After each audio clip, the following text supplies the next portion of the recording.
Hi friends. So previous video page table basics பார்த்தோம். இதில page table extension பார்க்க போறோம். இன்னும் கொஞ்சம் விஷயங்கள் TLB னா என்ன? TLB எதுக்கு யூஸ் பண்றோம் அப்படிங்கிற விஷயம்லாம் பார்க்க போறோம். So first of all TLB டைரக்டா பார்க்கிறதுக்கு முன்னாடி நம்ம page table டைரக்டா யூஸ் பண்றதுனால என்ன ப்ராப்ளம்னு பார்க்கலாம். So first of all page table எங்க ஸ்டோர் ஆயிருக்கும் அப்படின்னா நார்மலி இனிஷியலா கண்டுபிடிச்ச காலத்துல அவங்க என்ன பண்ணாங்க அப்படின்னா page table ரெஜிஸ்டர்ஸ்ல ஸ்டோர் பண்ணாங்க. ஏன் ரெஜிஸ்டர்ஸ்ல ஸ்டோர் பண்ணாங்கன்னா மெயின் மெமரியை நம்ம கம்பேர் பண்ணும்போது ரெஜிஸ்டர் ஃபாஸ்ட் ஆக்சஸ் உடனே ஆக்சஸ் பண்ண முடியும். அதனால ரெஜிஸ்டர்ஸ்ல ஸ்டோர் பண்ண ஆரம்பிச்சாங்க. ஆனாலும் இதுல டிராபேக் என்ன அப்படின்னு பாத்தீங்கன்னா இப்ப லேட்டஸ்டா வர சிஸ்டம்ஸ்ல அட்வான்ஸ்டு சிஸ்டம்ஸ்லாம் பேஜ் டேபிள் சைஸ் ரொம்ப பெருசா இருந்துச்சு. பேஜ் டேபிள்ல பாத்தீங்கன்னா கிட்டத்தட்ட 1 மில்லியன் என்ட்ரிஸ் இருந்துச்சு. இந்த மாதிரி 1 மில்லியன் என்ட்ரிஸ் இருந்தால் அதை நம்மளால ரெஜிஸ்டர்ல ஸ்டோர் பண்ண முடியாது. ஏன்னா ரெஜிஸ்டர் ஹை ஸ்பீட் மெமரியா இருந்தாலும் ரொம்ப சின்ன மெமரி. அதனால என்ன பண்ண ஆரம்பிச்சாங்க, இந்த பேஜ் டேபிள் எதெல்லாம் ரொம்ப பெரிய பேஜ் டேபிளா இருக்கோ அதெல்லாம் மெயின் மெமரியில ஸ்டோர் பண்ண ஆரம்பிச்சாங்க. ஓகே, மெயின் மெமரியில ஸ்டோர் பண்ண ஆரம்பிச்சாங்க. மெயின் மெமரியில ஸ்டோர் பண்றதுனால என்ன ஆச்சு, பேஜ் டேபிள் நம்மளால ஸ்டோர் பண்ண முடிஞ்சிச்சு. அப்போ என்ன ஆயிருக்கும்னா இது என்னோட மெயின் மெமரி, இது என்னோட ரேம் அப்படின்னா இந்த மெயின் மெமரியில ஒரு ப்ராசஸோட page table, page table of process P0 அப்படின்னு வச்சுக்கோங்க. இது ஏதோ ஒரு லொகேஷன்ல ஸ்டோர் ஆயிருக்கு. இப்போ 1002ங்கிற லொகேஷன்ல ஸ்டோர் ஆயிருக்குன்னு வச்சுக்கலாம். 1002ங்கிற லொகேஷன்ல என்ன இருக்கு, P0 ப்ராசஸோட பேஜ் டேபிள் இருக்கு. அப்ப இந்த ப்ராசஸ் எக்ஸிக்யூட் பண்ணும்போது இந்த P0 ஓட ஒரு டேட்டா தேடணும்னா அதுக்கு ஃபர்ஸ்ட் ஆஃப் ஆல் என்ன பண்ணும், பேஜ் டேபிள்ல பார்க்கும். பேஜ் டேபிள்ல பார்க்கணும்னா எனக்கு என்ன வேணும், பேஜ் டேபிளோட அட்ரஸ் வேணும். இந்த பேஜ் டேபிளோட அட்ரஸ் தான் எங்க இருக்கும்னா PTBR குள்ள இருக்கும், page table base register. Page table base ரெஜிஸ்டர்ல என்ன இருக்கும் அப்படின்னா ப்ராசஸ், அந்த ப்ராசஸோட மெமரி அட்ரஸ். ப்ராசஸோட பேஜ் டேபிள் மெமரி அட்ரஸ். இந்த ப்ராசஸோட பேஜ் டேபிள் எங்க இருக்கும், இந்த அட்ரஸ் இந்த பேஜ் டேபிள் பேஸ் ரெஜிஸ்டருக்குள்ள இருக்கும். என்ன நடக்கும் அப்படின்னா ஒரு ப்ராசஸ் P0 ஓட நான் ஏதோ ஒரு பேஜ் ஆக்சஸ் பண்ணணும் அப்படின்னா நான் ஃபர்ஸ்ட் ஸ்டெப் என்ன பண்ணுவேன்னா பேஜ் டேபிள் பேஸ் ரெஜிஸ்டரை பார்ப்பேன். அங்க பார்த்துட்டு எனக்கு என்ன கிடைக்கும், பேஜ் டேபிளோட அட்ரஸ் கிடைச்சிருச்சு. அப்ப செகண்ட் ஸ்டெப் என்ன பண்ணுவேன், என் பேஜ் டேபிள்குள்ள போயிட்டு அந்த ஸ்பெசிபிக் பேஜ் நம்பரோட ஃப்ரேம் நம்பர் என்னன்னு பார்ப்பேன். செகண்ட் ஸ்டெப் என்ன பண்றோம், பேஜ் டேபிள்குள்ள ரீட் பண்றோம். பேஜ் டேபிள்ல ரீட் பண்ணிட்டு கரஸ்பாண்டிங் பேஜ் நம்பரோட ஃப்ரேம் நம்பர் என்னன்னு பார்க்குறோம். அதுக்கப்புறம் இப்போ சப்போஸ் ஃப்ரேம் நம்பர் 1025 அப்படின்னு இருக்குன்னு வச்சுக்கோங்களேன். அதுக்கப்புறம் 1025 லொகேஷன்ல போயிட்டு ரீடோ ரைட்டோ என்ன வேணுமோ பண்ணிப்பேன். இதான் ஃப்ளோ. அப்ப இது தேர்ட் ஸ்டெப். அப்ப பாருங்களேன் நம்பர் ஆஃப் மெமரி ஆக்சஸஸ் எவ்வளவு வருது. செகண்ட் ஸ்டெப்ல நான் ஒரு டைம் மெமரி ஆக்சஸ் பண்றேன், தட் இஸ் என் பேஜ் டேபிள் ஆக்சஸ் பண்ணும்போது மெமரி ஆக்சஸ் பண்றேன். அகைன் தேர்ட் ஸ்டெப்ல என் ஃப்ரேம் ஆக்சஸ் பண்ணும்போதும் மெயின் மெமரியை ஆக்சஸ் பண்றேன். அப்ப இந்த overall drawback page table use பண்றதுனால என்ன அப்படின்னு பாத்தீங்கன்னா ரெண்டு மெமரி ஆக்சஸ். என்ன சார் ரெண்டு மெமரி ஆக்சஸ்ல என்ன சார் ப்ராப்ளம் அப்படின்னா கம்ப்யூட்டரை பொறுத்தவரையும் எல்லாம் in terms of nano second milli second நடக்கும். அப்ப நார்மலா ஒரு சிங்கிள் மெமரி ஆக்சஸ் 100 நானோ செகண்ட் அப்படின்னா ரெண்டு மெமரி ஆக்சஸ் ஆகும்போது ஓவரால் டைம் டபுள் ஆயிடும், which is not acceptable in OS standards. இதெல்லாம் இன்டர்னலா நடக்கிறதுனால நம்ம பெருசா கேர் பண்ணிக்க மாட்டோம், என்ன சார் 100 நானோ செகண்ட் தானே இதனால என்ன ஆயிடும் அப்படின்னு. ஆனா இதெல்லாம் ரொம்ப குரூஷியல் ஆஸ்பெக்ட்ஸ் ஆஃப் OS. இந்த டிராபேக்ஸ் எல்லாம் போக்கணும். இப்போ எனக்கு என்ன வேணும், ரெண்டு மெமரி ஆக்சஸ் நடக்கக்கூடாது. ரெஜிஸ்டர்லையும் என்னால் யூஸ் பண்ண முடியல, ஏன்னா பேஜ் டேபிள் சைஸ் ரொம்ப பெருசா இருக்கு. பேஜ் டேபிள மெயின் மெமரியில வச்சுதான் ஆகணும். அப்ப இதுக்கான சொல்யூஷன் என்ன பண்ணலாம், இதுக்கான சொல்யூஷன் தான் translational look aside buffer, TLB அப்படின்னு சொல்லுவோம். TLBக்குள்ள என்ன இருக்கும் அப்படின்னு பாத்தீங்கன்னா இது ஒரு குட்டி பேஜ் டேபிள் ஞாபகம் வச்சுக்கோங்க. It is a subset of original page table. subset of my page table. Main மெமரியில ஒரு பேஜ் டேபிள் இருக்குல்ல, இதோட ஒரு குட்டி சப்செட். சப்போஸ் இதுல 1 மில்லியன் என்ட்ரிஸ் இருந்துச்சு அப்படின்னா இந்த குட்டி சப்செட் TLBல ஒரு 1000 என்ட்ரியோ ஒரு 500 என்ட்ரியோ ரொம்ப சின்னதா தான் இருக்கும். இதனால என்ன அட்வான்டேஜ் அப்படின்னு பாத்தீங்கன்னா இந்த பேஜ் டேபிள நான் ஆக்சஸ் பண்ணணும்னால தான் எனக்கு ஒரு மெமரி ஆக்சஸ் தேவைப்படுது. ஆனா இந்த டிரான்ஸ்லேஷனல் லுக் அசைட் பஃபர் ஒரு ஃபாஸ்ட் கேட்ச். ஃபாஸ்ட் கேட்ச் இதோட மெயின் பாயிண்ட், தட் இஸ் ஃபாஸ்டா நம்மளால ஆக்சஸ் பண்ண முடியும். செகண்ட் மெயின் பாயிண்ட் என்ன, transactional or translation look aside பஃபரோடதுன்னு பாத்தீங்கன்னா இது ஒரு அசோசியேட்டிவ் மெமரி. சார் அசோசியேட்டிவ் மெமரினா என்ன, ஸோ ஜென்ரலி நம்ம அல்காரிதம்ஸ்ல டைம் காம்ப்ளெக்சிட்டி பற்றி பேசுவோம். ஸோ அசோசியேட்டிவ் மெமரியோட பியூட்டி என்ன அப்படின்னா, இப்படி என்கிட்ட ஒரு பேஜ் டேபிள் இருக்குன்னு வச்சுக்கோங்க. இதுக்குள்ள என்கிட்ட ஒரு 3 என்ட்ரி இருக்கு. ஸோ இது page number 1, page number 2, page number 3. So இப்போ என்கிட்ட கரஸ்பாண்டிங்காக இந்த அசோசியேட்டிவ் மெமரியில் நான் ஏதோ ஒன்று தேடுறேன். 4ங்கிற பேஜ் நம்பர் இருக்கான்னு தேடுறேன். ஸோ நார்மலாக அசோசியேட்டிவ் போகிறதுக்கு முன்னாடி நார்மல் மெமரியில் நம்ம தேடணும் அப்படின்னா என்ன பண்ணுவோம்னா, இதே 3 இருக்குன்னு வச்சுக்கோங்க. P1, P2, P3. So normal மெமரியில் என்ன பண்ணுவோம்னா, ஃபர்ஸ்ட் P1ஓட கம்பேர் பண்ணி பார்ப்பேன், இல்லை. செகண்ட் P2ஓட கம்பேர் பண்ணி பார்ப்பேன், இல்லை. தேர்ட் P3ஓட கம்பேர் பண்ணி பார்ப்பேன். ஸோ இந்த மாதிரி நார்மல் மெமரியில் 1 by 1 கம்பேர் பண்ணுவோம். ஆனால் இன் கேஸ் ஆஃப் அசோசியேட்டிவ் மெமரியில் இப்போ நான் 4 சர்ச் பண்ணோம்னா சைமல்டேனியஸாக எவ்வளோ என்ட்ரிஸ் இந்த டேபிள்குள்ளே இருக்கோ எல்லா என்ட்ரிஸ் கூட நான் சைமல்டேனியஸாக செக் பண்ண முடியும். ஸோ ஒரு டிஎல்பியில் 1000 என்ட்ரிஸ் இருக்குன்னா இப்போ புதுசாக ஒரு பேஜ் நம்பர் வந்துச்சுன்னா அந்த 1000ல் இருக்கா இல்லையான்னு என்னால் டைரெக்டாக அட் இமீடியட்டா பாத்திர முடியும். ஸோ இன்ஸ்டிங்டிவா உடனே என்னால் பார்க்க முடியும். அதான் மெயின் அட்வான்டேஜ். அப்போ 1000 என்ட்ரிஸ் இருக்குன்னா எனக்கு புதுசாக இப்போ ஒரு 45ங்கிற பேஜ் நம்பர் வருதுன்னா இந்த 45ங்கிற பேஜ் நம்பர் இந்த 1000 என்ட்ரிஸ்குள்ள இருக்கா இல்லையான்னு உடனே பாத்திர முடியும். இருந்தா நான் அதோட கரஸ்பாண்டிங் ஃப்ரேம் நம்பர் எடுத்துக்கிறேன். ஸோ இப்போ எனக்கு தெரிஞ்ச உங்களுக்கு ஓவரால் ஃப்ளோ புரிஞ்சிருக்கும். ஸோ இப்போ ஸ்டெப் பை ஸ்டெப் பார்க்கலாம், இல்லை ஒரு ரிவிஷன் மாதிரி பார்க்கலாம். ஸோ ஃபர்ஸ்ட் பாயிண்ட் என்ன, page table is kept in main memory. ஏன் நம்ம மெயின் மெமரியில் வைக்கிறோம்?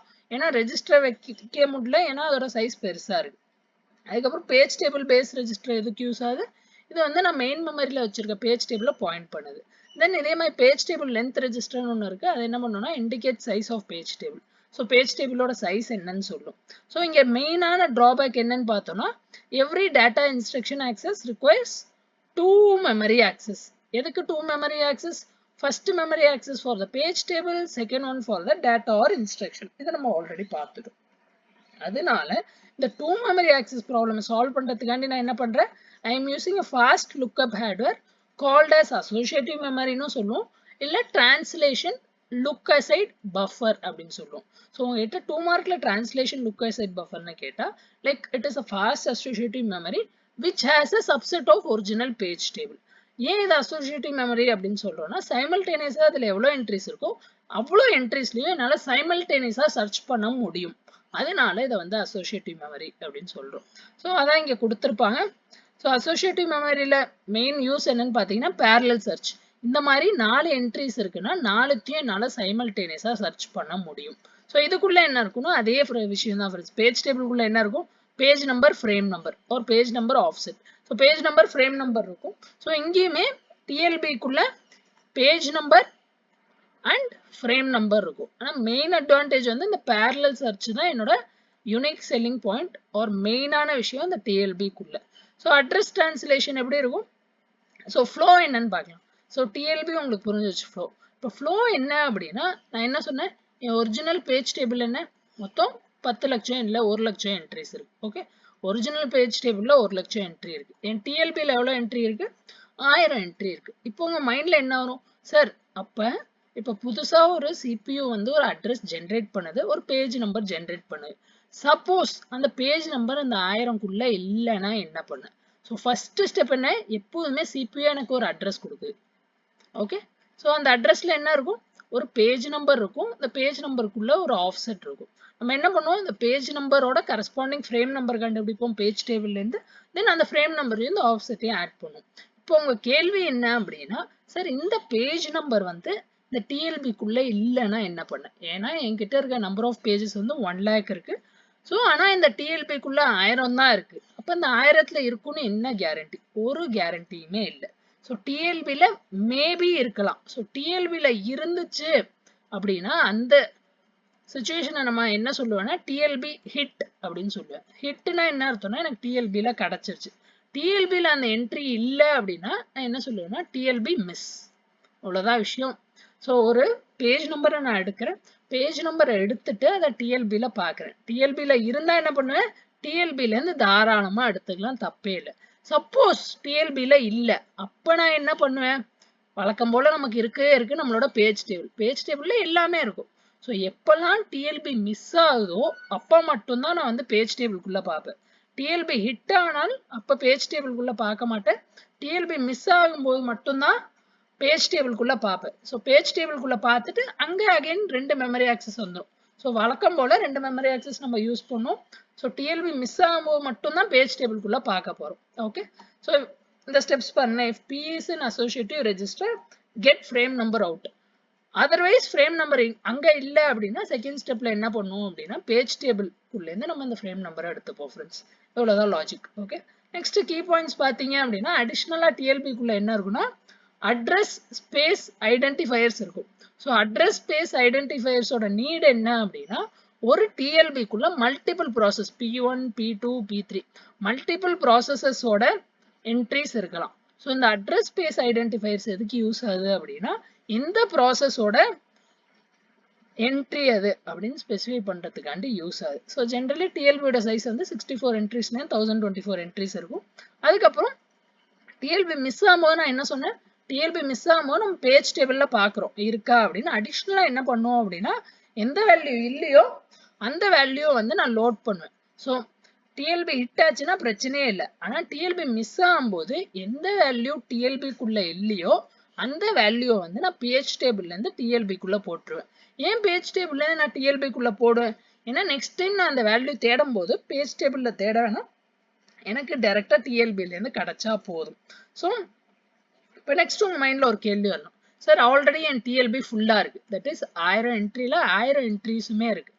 அப்போ வந்து இப்போ நான் புதுசாக ஒரு பேஜ் நம்பர் தேடுறேன். என் பேஜ் நம்பர் வந்து 2400. இந்த 2400 டிஎல்பிக்குள்ளே இல்லை சார்.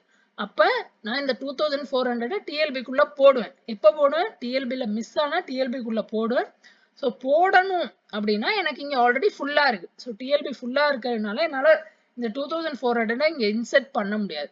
அப்போ நான் என்ன பண்ணுவேன்னா இந்த 1000லேருந்து ஏதோ ஒரு என்ட்ரியை வந்து ரிமூவ் பண்ணுவேன்.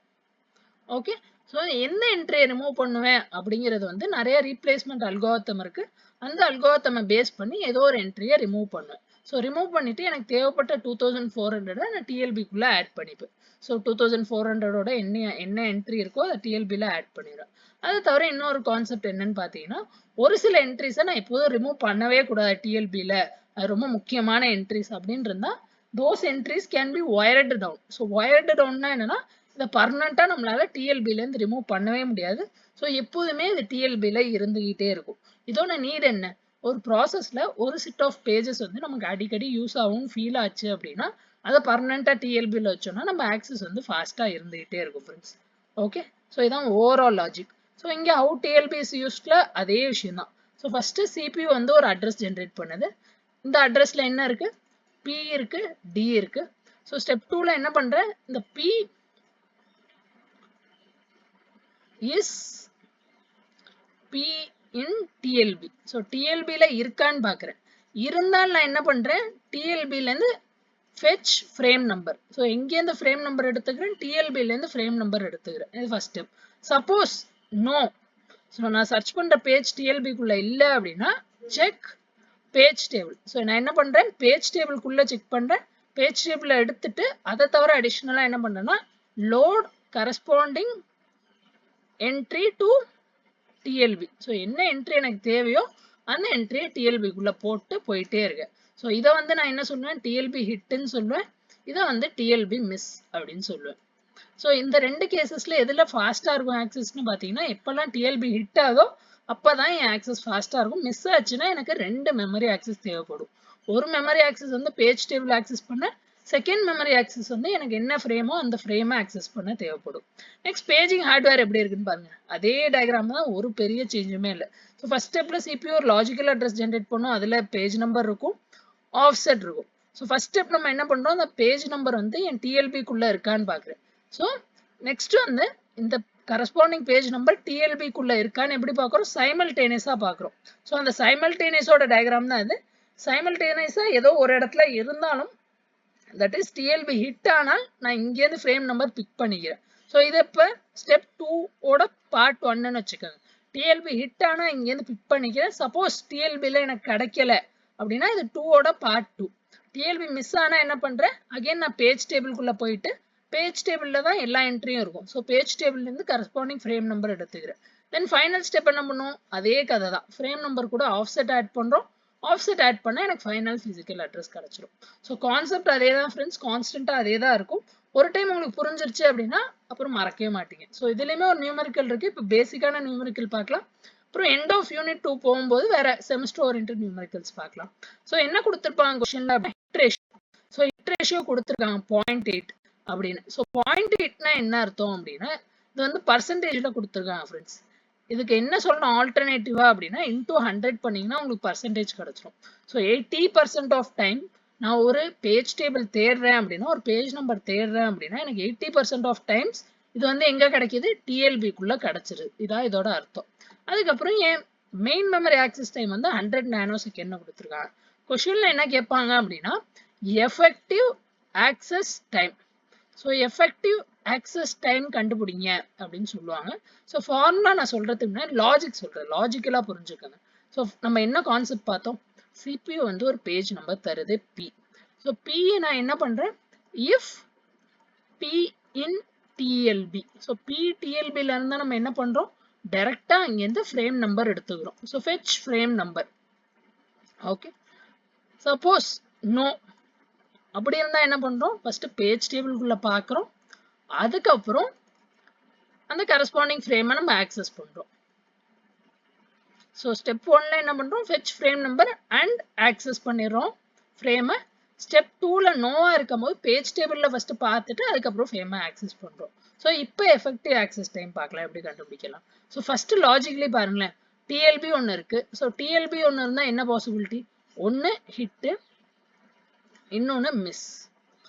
ஸோ ஹிட் ஆகிறதுக்கான ப்ராபபிலிட்டி என்ன, அதான் இந்த 80% ஆர் 0.8. அப்போ மிஸ் ஆகிறதுக்கான ப்ராபபிலிட்டி என்ன, 1 minus 0.8. நார்மல் ப்ராபபிலிட்டி நம்ம ஏல படிச்சிருப்போம். அப்போ மிஸ் ஆகிறதுக்கான ப்ராபபிலிட்டி என்ன, 0.2. ஸோ மிஸ்ஸோட ப்ராபபிலிட்டி 0.2, ஹிட்டோட ப்ராபபிலிட்டி 0.8. ஓகே, இப்போ ஹிட் ஆயிடுச்சு, எனக்கு நான் தேடுற பேஜ் டேபிள் வந்து ஒரு பேஜ் நம்பர் வந்து டிஎல்பியில் கிடச்சிருச்சுன்னா என்ன அர்த்தம், நான் டைரக்டா என்ன டேட்டா தேவையோ என்ன ஃப்ரேம் நம்பர் தேவையோ அங்கே ரீடோ ரைட்டோ பண்ணலாம். அப்போ இங்கே எனக்கு எவ்வளோ மெமரி ஆக்சஸ் தேவைப்படும், ஒரு சிங்கிள் மெமரி ஆக்சஸ் தான் தேவைப்படும். அப்போ அதோட டைம் என்ன, 100 நானோ செகண்ட். இதே மிஸ் ஆகிற கேஸ்ல பாருங்க, மிஸ் ஆகிற கேஸ் எவ்வளோ, 0.2 ப்ராபபிலிட்டி. மிஸ் ஆச்சுன்னா எனக்கு எவ்வளோ மெமரி ஆக்சஸ் தேவைப்படும், இப்போதான் நம்ம பார்த்தோம் 2 மெமரி ஆக்சஸ் தேவைப்படும். 2 மெமரி ஆக்சஸ்னா எவ்வளோ டைம் தேவைப்படும், 2 × 100 200 நானோ செகண்ட் தேவைப்படும். இப்போ எஃபெக்டிவ் ஆக்சஸ் டைம் எப்படி சார் கண்டுபிடிக்கணும்னா இதோட சமேஷன் தான் ஃப்ரெண்ட்ஸ். இதோட ஃபார்முலா வேணும் அப்படின்னு பார்த்தீங்கன்னா hit ratio into memory access time plus miss ratio into 2 times memory access time. So இந்த ஃபார்முலா மனப்பாடம் பண்ற முக்கியம் இல்லை, லாஜிக்கலி புரிஞ்சுக்கிட்டீங்கன்னா ரொம்ப ஈஸியா இருக்கும். அப்போ என்னாச்சு, 0.8. So 0.8 into 100 plus miss ratio 0.2 into 200. So இதை சிம்பிளிஃபை பண்ணீங்கன்னா 120 nanosecond. So 120 nanosecond is my effective memory access time. அதை தவிர அடிஷ்னலாக பேஜிங்குள்ள மெமரி ப்ரொடெக்ஷன் ஒரு கான்செப்ட் இருக்குது. ஸோ ஒரு பேஜிங் 13 மார்க்ல கேட்டாங்கன்னா எல்லாமே நீங்கள் கொஞ்சம் கொஞ்சம் ஃபாஸ்ட்டாக எழுதிடலாம். ஸோ மெமரி ப்ரொடெக்ஷன் எதுக்கு யூஸ் பண்ணுறோன்னா, இப்போ என் மெமரிக்குள்ள ஒரு சில ஃப்ரேம்ஸ் இருக்கும், இதை நான் ரீடு மட்டும்தான் பண்ணணும், இதை நான் ரைட்டு மட்டும்தான் பண்ணணும், இல்லை மாடிஃபை மட்டும்தான் பண்ணணும், எக்ஸிக்யூட் மட்டும்தான் பண்ணணும், இந்த மாதிரி ஸ்பெஷலைஸ்டு ப்ரிவிலேஜ் கொடுக்கணும் அப்படின்னு இருக்கும். ஸோ மெமரி ப்ரொடெக்ஷன் எதுக்கு யூஸ் பண்ணுறோன்னா, ஒரு ப்ரொடெக்ஷன் பிட் யூஸ் பண்ணி ரீட் ஒன்லியா, ரீட் ரைட்டா, இல்லை எக்ஸிக்யூட் ஒன்லியா அப்படிங்கிற விஷயம் ஸ்பெசிஃபை பண்ணலாம். அதை தவிர இன்னொரு bit, valid invalid bit. Valid பிட்னா என்னன்னா, அந்த ஸ்பெசிஃபிக் பேஜ் நம்பர் வந்து லீகல் பேஜ், தட் இஸ் அந்த ப்ராசஸோட LAS லாஜிக்கல் அட்ரஸ் ஸ்பேஸ்க்குள்ளதான் அந்த பேஜ் இருக்கு, அதனால லீகல் பேஜ். இது இன்வேலிட் பிட்னா அந்த பேஜ் வந்து ப்ராசஸோட லாஜிக்கல் அட்ரஸ் ஸ்பேஸ்ல இல்லை அப்படின்னு அர்த்தம்.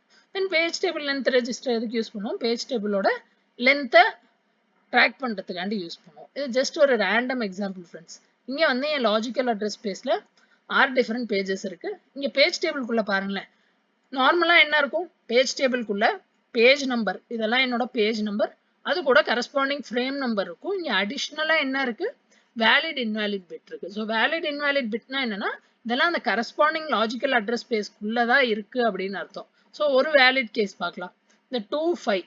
ஸோ 2 எங்க இருக்கு, இந்த இடம். ஸோ இது வந்து வேலிட் லீகல் பேஜ். இது பார்ப்போம் 6. ஸோ 6 என்ன, 6ஓட ஃப்ரேம் நம்பர் என்ன, 0. ஸோ 0ல இருந்தாலும் இது வந்து இன்வேலிட், இதை ஆக்சஸ் பண்ணக்கூடாது அப்படின்னு அர்த்தம். அவ்வளோதான் விஷயம் ஃப்ரெண்ட்ஸ், வேற ஒன்றும் பெருசாக இல்லை இதில். தென் லாஸ்ட் பார்ட் வந்து ஷேர்டு பேஜஸ். ஸோ ஷேர்டு பேஜஸ்னா என்னன்னா, இப்போ ஒரு சில ஸ்பெசிஃபிக் கோட், இப்போ எக்ஸாம்பிளுக்கு ஒரு எடிட்டர் இருக்கு, ஒரு நோட் பேட் இருக்கு. இப்போ நோட் பேடை நீங்க 10 டைம் ஓப்பன் பண்ணி வச்சிருக்கீங்க, நீங்களே 10 டைம் ஓப்பன் பண்ணி வச்சிருக்கீங்க, இல்லை 10 டிஃப்ரெண்ட் யூசர்ஸ் ஓப்பன் பண்ணி வச்சிருக்காங்க. அப்போ இந்த நோட் பேடோட கோடு மாறப்போகுதா? பேக்ரவுண்ட்ல ரன் ஆகிற கோடு வந்து காமன் கோடு தான். ஏன்னா ஒரு டெக்ஸ்ட் எடிட்டரா இருக்கட்டும், பிபிடியா இருக்கட்டும், வேர்டா இருக்கட்டும், பேக்ரவுண்ட்ல ரன் ஆகிற கோடு வந்து காமன் கோடு தான். அதனால இந்த மாதிரி இருக்கும்போது 10 டைம்ஸ் நீங்க ரன் பண்ணா 10 டிஃப்ரெண்ட் காப்பீஸ் தேவையில்லை, இல்லை 10 டிஃப்ரெண்ட் யூசர்ஸ் ரன் பண்ணா 10 டிஃப்ரெண்ட் காப்பீஸ் தேவையில்லை. அப்ப நான் என்ன பண்ணலாம்னா ஷேர் பண்ணலாம். எதை ஷேர் பண்ணலாம்? எதெல்லாம் காமனா இருக்கோ அதெல்லாம் என்னால ஷேர் பண்ண முடியும். அதனால ஷேர்டு கோட்னா என்னன்னா, one copy of read-only code shared among processes. என்ன மாதிரி எக்ஸாம்பிள்? டெக்ஸ்ட் எடிட்டர், கம்பைலர், வேற ஏதாவது விண்டோஸ் சிஸ்டம்ஸ் அதுக்குள்ள என்னெல்லாம் இருக்கோ அதெல்லாம். இதை வந்து ரீஎன்ட்ரன்ட் கோடுன்னு சொல்லுவோம். ரீஎன்ட்ரன்ட் கோட்னா code that can be shared among processes. read-only code, one copy of read-only code வந்து ரீஎன்ட்ரன்ட் கோடுன்னு சொல்லுவோம். ஸோ இது similar to multiple threads sharing the same process space, அதே மாதிரின்னு சொல்லலாம். தென் இதுல மெயினான விஷயம் என்ன அப்படின்னு பார்த்தீங்கன்னா, each process keeps a separate copy of code and data. So நார்மலாக ப்ரைவேட் கோடாக இருக்கும்போது செப்பரேட் காப்பி மெயின்டைன் பண்ணும். ஆனால் இந்த மாதிரி காமன் எடிட்டர் கோடெல்லாம் இருந்தால் காமன் காப்பி மெயின்டைன் பண்ணும். ஸோ இதோட ஒரு சாம்பிள் எக்ஸாம்பிள், என்கிட்ட ஒரு எடிட்டர் கோட் இருக்கு. எடிட்டர் கோடோட பேஜஸ் எங்க இருக்குன்னா ED1, ED2, ED3 மூணு ப்ராசஸ் இருக்கு. P1, P2, P3ன்னு. இது எப்படி இந்த எடிட்டரை வந்து ஆக்சஸ் பண்ணுதுன்னு பார்க்கலாம். ஸோ P1, ஸோ P1ல என்ன இருக்கு? இந்த E1, E2, E3. அதை தவிர அடிஷ்னலா அதோட data. P2 or P3, so P3ல என்ன இருக்கு? E1, E2, E3 அடிஷ்னலா data. தென் P2, E1, E2, E3 அதை தவிர அடிஷ்னலா டேட்டா. ஆனால் என் மெயின் மெமரிக்குள்ள பாருங்க, மொத்தம் இப்போ 3 ப்ராசஸ் 3 டைம் ஆக்சஸ் பண்ணா 9 டைம் E1, E2, E3 இருக்குமா? இருக்காது. இங்கே ஒரு டைம், இங்கே ஒரு டைம், இங்கே ஒரு time. So E1, E2, E3 எங்க இருக்கு? Frame number 3, frame number 4, frame number 6. அப்ப எல்லா ப்ராசஸோட பேஜ் டேபிள்ல பாருங்க, P1 ஓட பேஜ் டேபிள்ல 3, 4, 6, P2 ஓட பேஜ் டேபிள்ல 3, 4, 6, P3 ஓட பேஜ் டேபிள்ல 3, 4, 6. அப்ப டிஃபரன்சியேஷன் என்ன சார்னா, இந்த டேட்டா தான் டிஃபரன்சியேஷன். ஸோ P1 ஓட டேட்டா 1ல இருக்கு, P2 ஓட டேட்டா 7ல இருக்கு, P3 ஓட டேட்டா 2ல இருக்கு. இது மட்டும் தான் டிஃபரன்சியேட்டிங் பாயிண்ட்ஸ், மீதி எல்லாம் காமன் பாயிண்ட்ஸ். ஸோ எதெல்லாம் ஷேர்டு கோடா இருக்கோ அதெல்லாம் காமனா எல்லாமே ஆக்சஸ் பண்ணிக்கும். இவ்வளவுதான் friends second part of page table. Last பார்ட்ல வந்து நம்ம டைப்ஸ் ஆஃப் பேஜ் டேபிள் மட்டும் பார்ப்போம். அதோட பேஜிங் கான்செப்ட் முடிஞ்சிச்சு. So almost 1/2 or majority of third unit முடிஞ்சிச்சு. அதுக்கப்புறம் மீதி வீடியோஸ் பார்க்கலாம் ஃப்ரெண்ட்ஸ். பிடிச்சிருந்தா சப்ஸ்கிரைப் பண்ணுங்க, ஃப்ரெண்ட்ஸோட ஷேர் பண்ணுங்க. நெக்ஸ்ட் வீடியோல பார்க்கலாம். Thanks, by.